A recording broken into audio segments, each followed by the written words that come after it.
muchas de las gentes que han conocido a Dios, que conocen sus caminos y que ahora están en una crisis espiritual, es por causa de que han perdido la fe.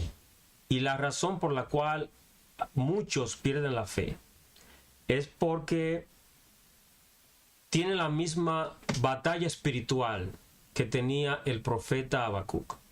Por eso en esta noche vamos juntos a explorar este capítulo 1 y en el capítulo 2, el cual vamos a tratar más adelante la semana siguiente, veremos el mensaje que nos da Dios allí y luego el capítulo 3.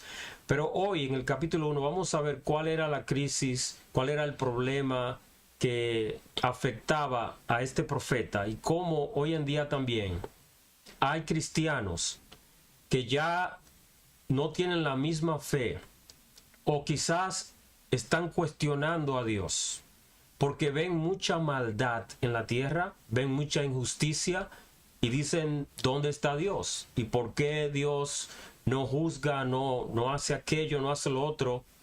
Y esta no es la primera vez que alguien pasa por esa situación difícil o que un creyente pasa por un momento de crisis. Quizá no era una crisis espiritual, él tenía una pregunta, él tenía incógnitas. Y el problema era que Habacuc veía que en Israel, específicamente en Judá, en ese reino, había mucha maldad. Y él no veía como que Dios, no veía a Dios castigando a esa gente que hacía el mal y luego tenía preguntas. Quizá alguien que también ha escuchado el evangelio y no cree, no viene a Jesucristo porque ve el mundo patas para arriba y ve muchos problemas, mucha crisis, mucha maldad y dice, ¿dónde está Dios? Vamos a ver entonces en esta noche en el capítulo 1 y vamos a ir versículo por versículo para ver qué nos dice la palabra de Dios analizando cada una de estas palabras. En Habacuc vemos antes que nada, para dar una introducción, se cree que el profeta vivió durante el tiempo del 620 al 610 antes de Cristo. No tenemos fecha exacta de cuándo se escribió y en qué tiempo vivió, pero históricamente hablando, ese fue el tiempo o la época de Habacuc. Fue el último de los profetas menores que escribió para el reino del sur antes de la cautividad babilónica en el año 606. Y aquí les puse una tabla del tiempo, y para los que son estudiantes de la Biblia y los que son estudiantes de historia antigua, deben saber que los historiadores han dividido el tiempo entre antes de Cristo y después de Cristo, y los historiadores calculan el tiempo al partir, vamos a decir, del nacimiento de Cristo o de la niñez de Cristo, contando hacia adelante, el año 1, 2, 3 después de Cristo, pero hacia atrás ellos cuentan regresivamente. Por eso ven que el año de inicio del ministerio pues fue quizá el 620 y viene quizá terminando el 610, porque se va contando regresivamente cuando se estudia la historia antigua. Entonces, él fue contemporáneo, quizá vivió alrededor del tiempo de Jeremías o un poco antes de Jeremías, y después de Habacuc tenemos a Daniel y Ezequiel en ese tiempo. Gloria a Jesús. Entonces, él predicó a Israel, o a Judá, mejor dicho, antes de ellos ser llevados cautivos a Babilonia. En un comentario que encontré también dice que no tenemos una fecha exacta, como dije, pero según David Malik, la mejor fecha para este libro debe ser desde el levantamiento de Neo Babilonia a través de Nabopolassar sobre Asiria en el 626 antes de Cristo hasta la batalla de Carquemis en el 605 antes de Cristo. Ahora, en cuanto al reino de Judá, lo que es el reino del sur, recordemos aquellos que han leído el Antiguo Testamento que Israel, el reino de Israel se dividió después de Salomón. Cuando vino su hijo Roboam, se dividió el reino en dos partes. El reino del norte, que se formaba con 10 tribus, y el reino del sur estaba compuesto de 2 tribus, que es el reino de Judá. Y ahí fue el ministerio de este profeta. El reino del norte cayó anteriormente y fue llevado cautivo por los asirios, y ahora quedaba Judá, el reino del sur. Y ellos no aprendieron de lo que le ocurrió al reino del norte y siguieron desobedeciendo a Jehová y andando en idolatría, y luego también sobre ellos vino el juicio. Pero antes de que viniera el juicio, Habacuc estaba viviendo en el tiempo de maldad, de impiedad, y no veía a Dios trayendo un juicio, no veía a Dios trayendo corrección. Y entonces, en el versículo 1 y 2 dice, la profecía que vio el profeta Habacuc. Dice el profeta, ¿hasta cuándo, oh Jehová, clamaré y no oirás? Y daré voces a ti a causa de la violencia y no salvarás. Vemos aquí a un hombre que está clamando a Dios y está preguntando una pregunta clave. Él dice, Señor, ¿hasta cuándo? ¿Hasta cuándo voy a seguir orando y tú todavía no me respondes? Porque él dice que está orando a causa de la violencia. Él está pidiendo al Señor que ponga un fin a la injusticia, a la maldad en Judá. Y él dice, ¿hasta cuándo voy a seguir orando? Y así, hoy en día también vemos que hay mucha maldad y violencia. La violencia va en aumento cada día, siempre. Y muchos dirán, ¿dónde está Dios? ¿Por qué no resuelve, no hace algo? Y esta era la pregunta de Habacuc. Y vemos que él dice claramente, a causa de la violencia. Esa palabra, esa parte ahí la tengo que resaltar, porque queremos, hermanos, que sepan que Dios está viendo la violencia. Él está viendo lo que ocurre. Y aunque quizás no entendamos el por qué ahora no vemos al Señor obrar como queremos verlo, la palabra de Dios nos enseña que Dios es justo y Él hace justicia, y esto es lo que Él le va a enseñar a su siervo, quien clama a Él.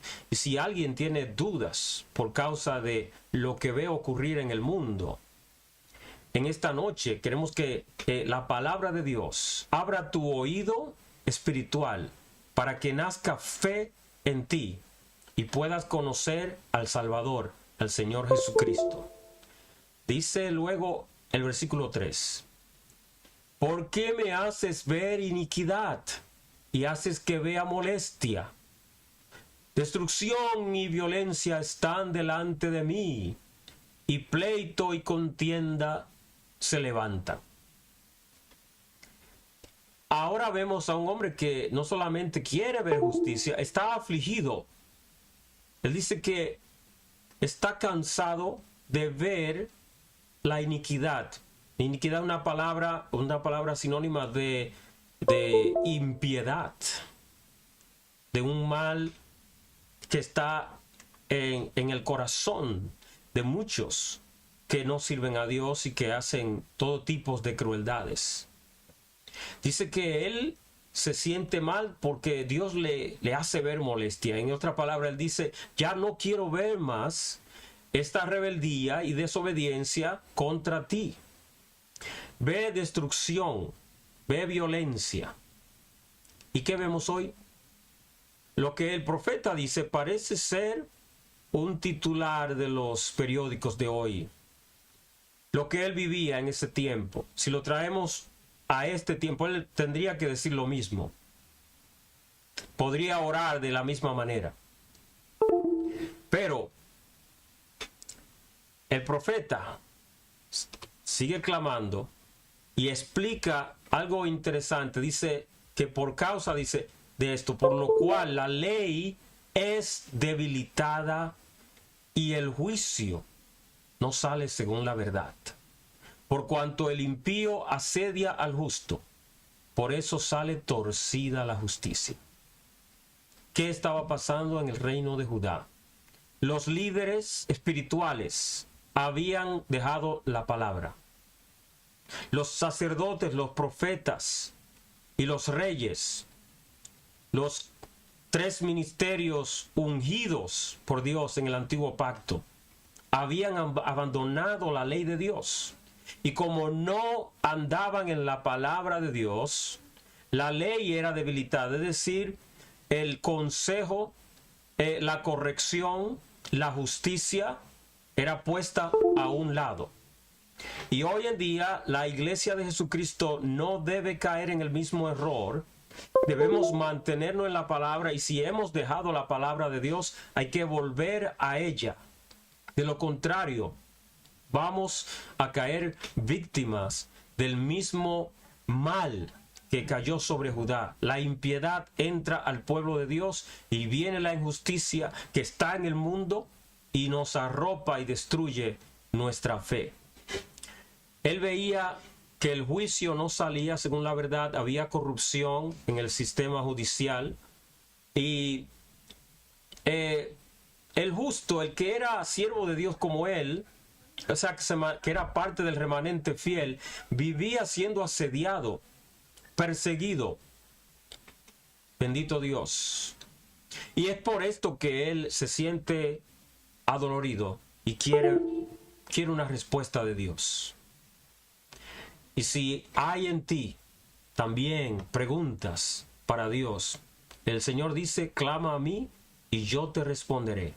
Pero una de las mejores maneras en que Dios responde a nuestras preguntas es a través de su santa palabra, porque allí tenemos respuesta para las preguntas más importantes de la vida. Gloria a Dios. Vemos que en el versículo 5 dice, mirad entre las naciones y ved y asombraos, porque haré una obra en vuestros días que aun cuando se os contare no la creeréis.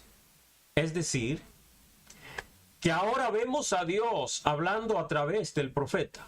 Ya no es esto no es una petición, es una oración. Dice Dios, mirad, vean, asómbrense, porque voy a hacer una obra grande en sus días.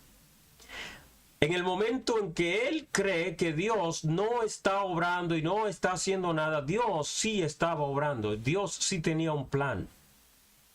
Y aunque en tu vida tú pienses que Dios no está moviéndose, no está haciendo nada, Dios sí está moviéndose, Dios sí está trabajando, Dios todavía sigue envuelto en los asuntos que nos conciernen a todos los seres humanos. Él no ha abandonado la tierra como creían los judíos en aquel tiempo. El Señor sigue activo, salvando almas, libertando a los cautivos, y es aún haciendo justicia todavía. El profeta recibe esta revelación, está hablando en el Espíritu y está escribiendo, y Dios está hablando y diciendo que va a hacer una obra grande, tan terrible que aun cuando la oyeren no la iban a creer. ¿Y cuál era la obra que Dios iba a hacer? Recuerda la pregunta del profeta, ¿por qué no haces justicia? ¿Por qué no castigas la maldad? En el versículo 6 dice, ¿por qué aquí yo levanto a los caldeos, nación cruel y presurosa que camina por la anchura de la tierra para poseer las moradas ajenas. El Señor dice en esta escritura, voy a levantar a un pueblo, los caldeos. Una nación, oye cómo la describe Dios mismo, era una nación cruel y presurosa. Y la descripción de ello es que caminan por la anchura de la tierra. En ese tiempo ya Babilonia, la tierra de los caldeos, era un imperio que estaba en crecimiento, en avance. Por esto son descritos de esta manera. Ellos corren por la anchura de la tierra para poseer, para conquistar pueblos, para conquistar tierras. Este era ese imperio. Y él dice Dios, yo lo levanto. Cuando dice yo lo levanto o yo levanto a los caldeos, él no está diciendo que los va a levantar para hacer lo que estaban haciendo ya. Ya ellos eran en sí un pueblo en conquista. Los levanta con un propósito específico. En el versículo siguiente lo declara. Pero quiero que entendamos que ya Babilonia era un pueblo fuerte que se había levantado. ¿Y quién lo permite? Pues obviamente Dios permitía que se levantara este imperio. En la enciclopedia británica encontré este detalle acerca de Nabucodonosor.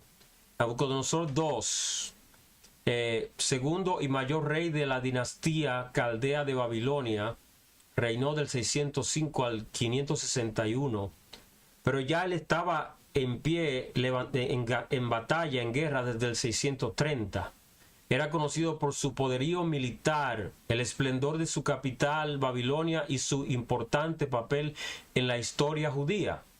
Nabucodonosor II fue el hijo mayor y sucesor de Nabopolassar, fundador del imperio caldeo. Es decir, que Nabopolassar empezó esto que se describe aquí de esas conquistas que ellos hacían, y ahora Dios toma a este imperio creciente para hacer una obra con ellos con respecto a su pueblo en Judá. Y dice Dios, la obra que voy a hacer es increíble. Dice que es un pueblo formidable, es terrible. De ella misma procede su justicia y su dignidad. Luego dice, sus caballos serán más ligeros que leopardos y más feroces que lobos nocturnos, y sus jinetes se multiplicarán, vendrán de lejos sus jinetes y volarán como águilas que se apresuran a devorar. Esa era la fiereza del ejército caldeo. De esta manera, así como lo describe el Señor, venían arrasando todo, y el Señor los levanta para ser un instrumento de juicio contra su pueblo en Judá. ¿Y por qué? ¿Por qué habría Dios de hacer esto? Hoy en día el pueblo cristiano también debe entender que servimos a un Dios justo y que Dios no va a permitir injusticia, no va a permitir que la impiedad y la maldad tome control en la iglesia. Y hoy en día en la iglesia a nivel mundial, en partes del cristianismo, se ha perdido el temor a Dios. Y vemos a ministros, a ministerios y personas envueltos en cosas que a Dios no le agradan. Muchas veces comprometiendo los principios espirituales de la doctrina, de la enseñanza bíblica. ¿Para qué? Para congraciarse con el mundo, para congraciarse aún con entidades gubernamentales, quizá congraciarse con el gobierno o algún partido político. Y esto ha traído corrupción, contaminación en muchos lugares. no todo ministro o cristiano que esté envuelto en tratar con gobiernos, con entidades gubernamentales, está en corrupción. Pero hay quienes llegan al punto de vender sus principios por causa de buscar un beneficio personal, una promoción, algo que los lleve a una prosperidad material en vez de la espiritual. Y entonces Dios trató con el pueblo de Judá y trajo juicio en aquel tiempo. ¿Qué hará Dios con la iglesia? La iglesia, Dios no trata ya con su pueblo como lo hacía en el antiguo pacto. Pero sí, Dios sigue siendo juez justo y Dios sigue limpiando a su pueblo y purificando a su iglesia, y Él va a hacer lo que sea necesario. ¿Para qué? Para santificarnos y prepararnos para el día en que seamos levantados y nos reunamos con el Señor en las nubes. La palabra declara que el juicio comienza por la casa de Dios. Y si comienza por la casa de Dios primeramente, ¿a dónde irá el impío y pecador? Y por eso Dios traía este juicio al reino de Judá. Dios primero corrige desde adentro hacia afuera. Dice el 9, toda ella vendrá a la presa. El terror va delante de ella y recogerá cautivos como arena. Ya aquí estaba profetizado que este iba a ser un pueblo que su especialidad era conquistar tierras y llevar cautivos a Babilonia para trabajar en esa nación en servidumbre.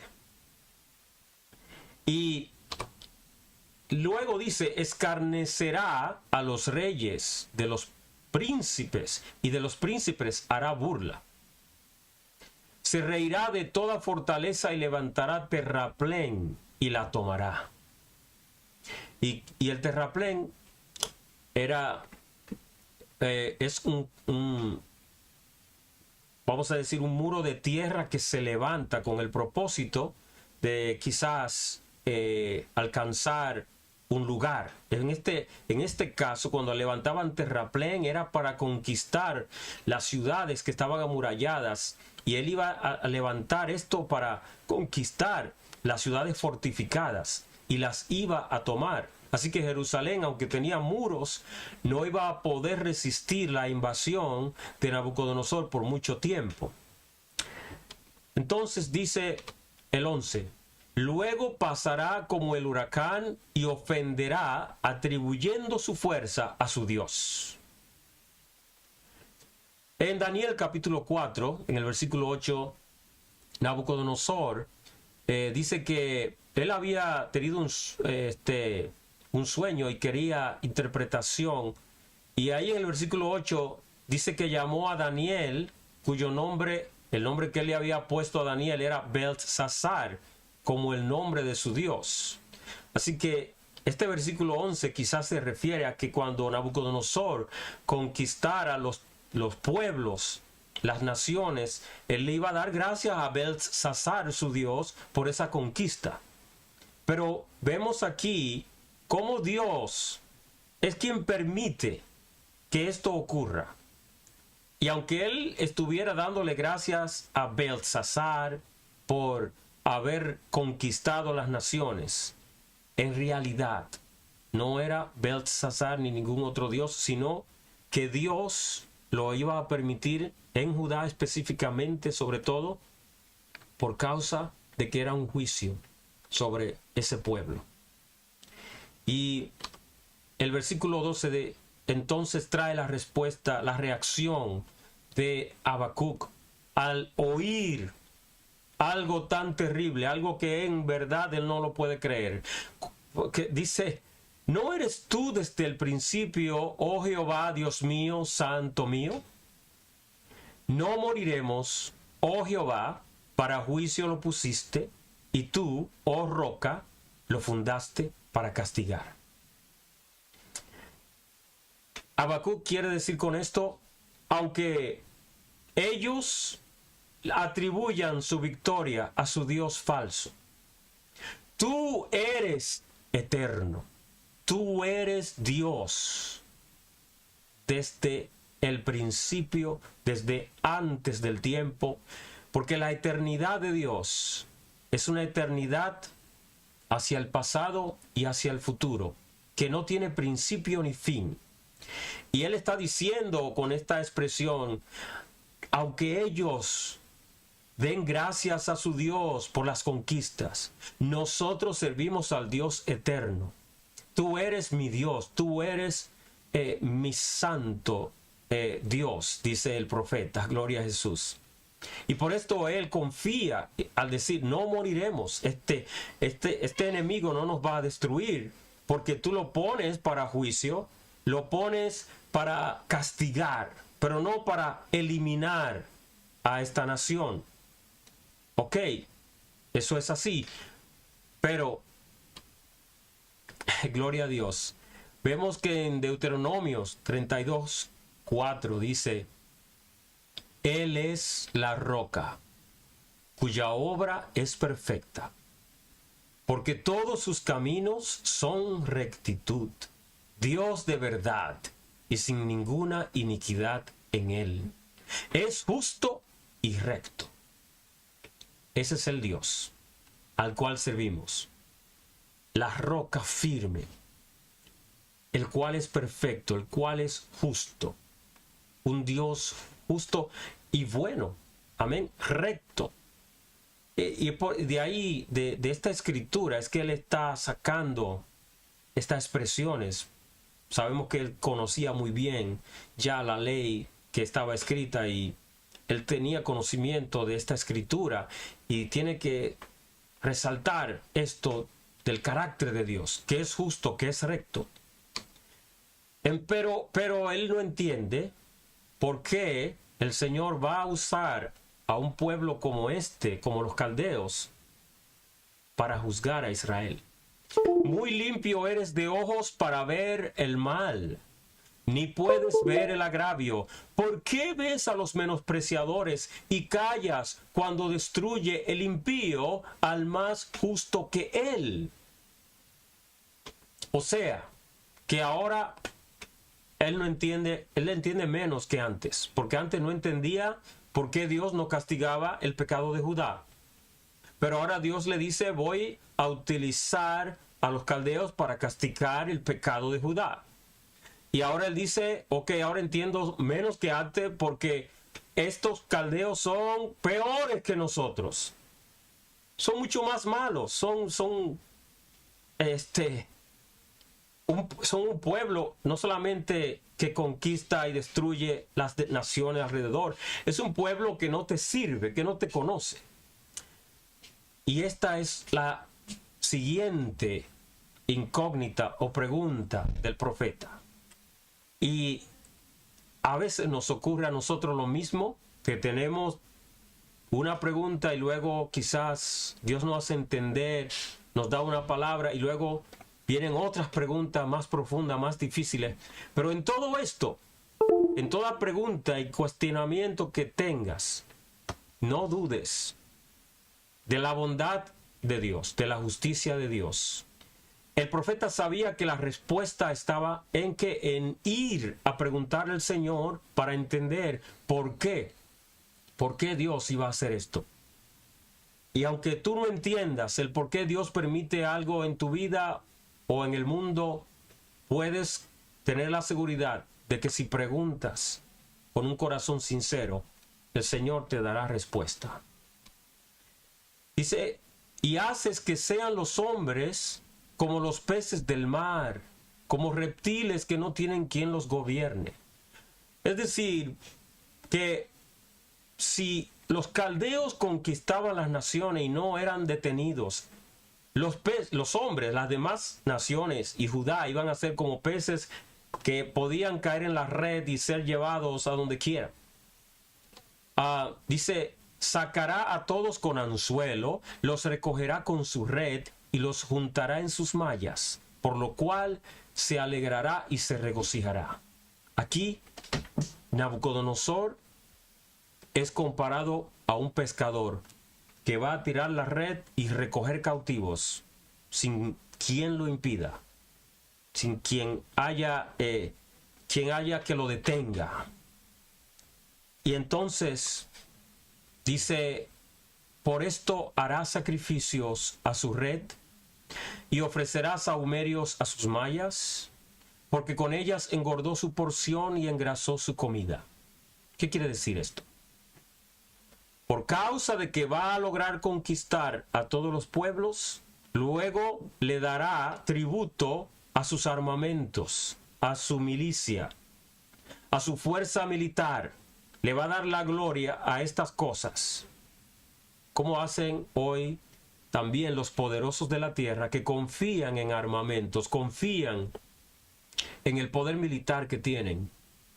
Pero realmente el que tiene el poder es Dios, el cual le permite a las naciones, a los pueblos, a los gobernantes, les permite llegar hasta cierto punto y luego pone el freno. Gloria a Jesús. Dice el profeta: vaciará por eso su red y no tendrá piedad de aniquilar naciones continuamente.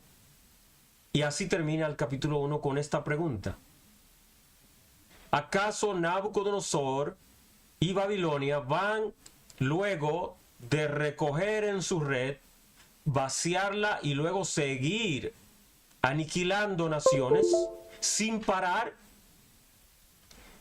Y así preguntamos hoy en día algunos: ¿hasta cuándo ha de permitir el Señor que continúe el pecado en la tierra?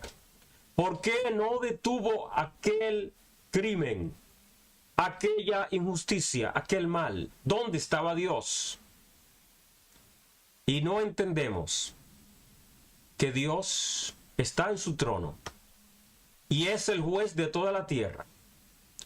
Y todavía la hora del juicio no ha llegado. Para Dios detener toda la injusticia que hay en el planeta, debe de arraigar a todos los pecadores.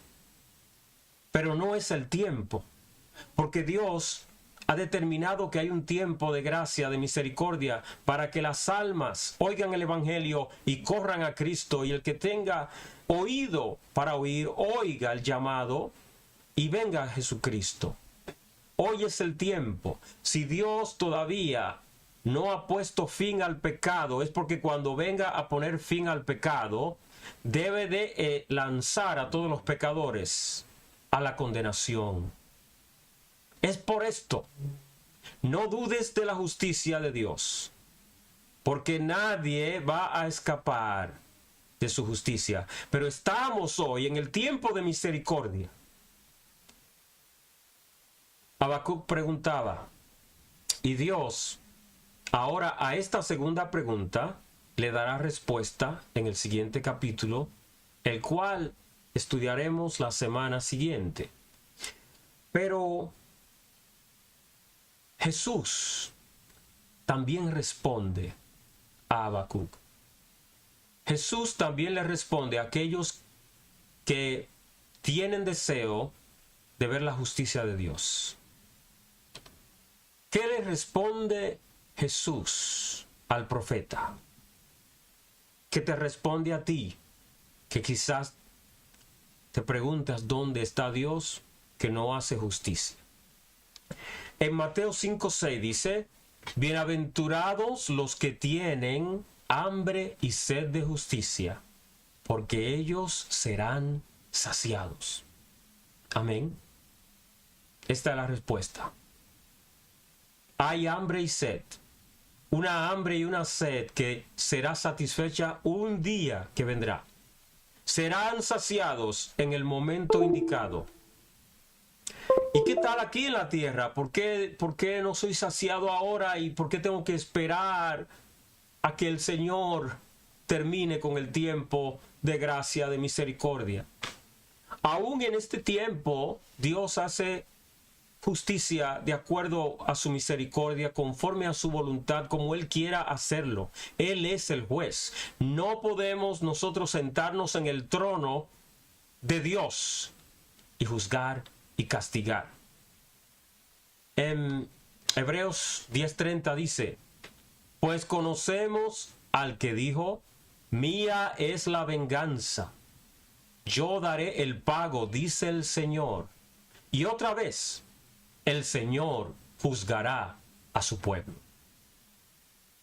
El Señor es el que es dueño de la venganza y quien da el pago. Pero no solamente esto, Él juzga a su pueblo.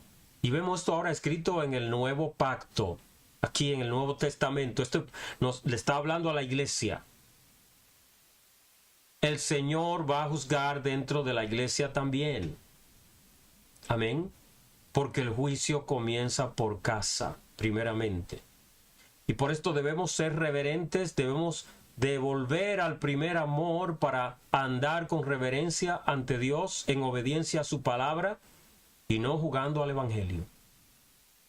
Porque ese juez, un día, dice la palabra también, que tenemos todos que dar cuenta ante Él. Todos tendremos que dar cuenta ante Él. ¿Y qué tal de aquellos como los caldeos, los conquistadores que fueron a derramar sangre, que fueron a destruir pueblos? ¿Qué será de ellos? Bueno, viene un día, también llamado el día del juicio. Apocalipsis 20:11 dice, y vi un gran trono blanco, y al que estaba sentado en él, de delante del cual huyeron la tierra, el cielo, y ningún lugar se encontró para ellos. En aquel día, el día del juicio final, se levantará ese trono, un trono de juicio, y nadie podrá esconderse, nadie podrá huir. Gloria a Jesús. Para los que están en Cristo, no hay condenación. Ya han sido juzgados en el juicio del tribunal de Cristo que viene anteriormente. Pero ya en el juicio final, todo aquel que ha rechazado el evangelio debe de comparecer ante el trono.